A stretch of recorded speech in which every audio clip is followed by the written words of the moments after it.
I'm sure all of us remember Mama first going off to work in the high school cafeterias there in South Carolina.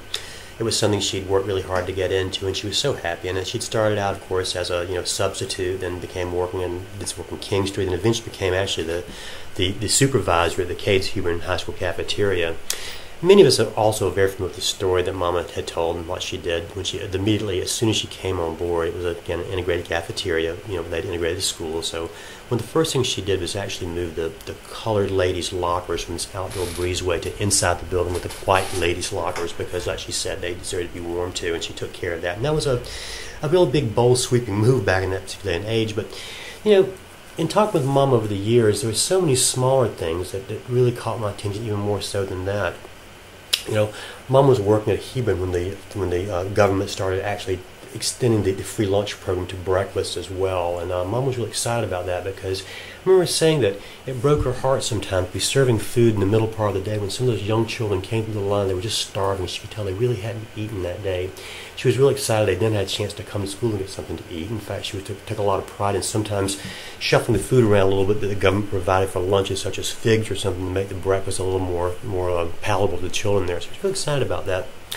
Remember, she was also very excited at the time when they decided to make sure that the kids receiving free and reduced lunches and those buying purchased lunches, instead of having different kinds of tokens or lunch tickets, had the same kind of ticket.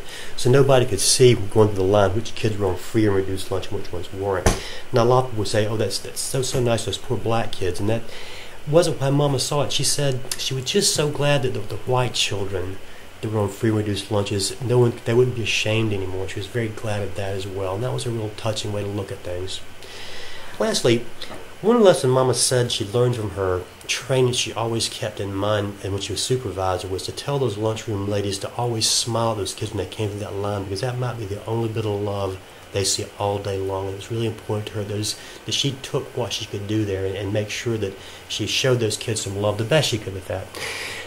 I thought more about these kinds of things years later as I was sitting in a church service in Atlanta, and the minister was giving a message based on a famous saying I had not heard at that present time. And when she talked about this saying, a brief tear came to my eye, because at the moment it just really said, this is what Mabel Parker's life was all about. And that saying was from Mother Teresa, and that saying was, we cannot all do great things, we can all do small things with great love.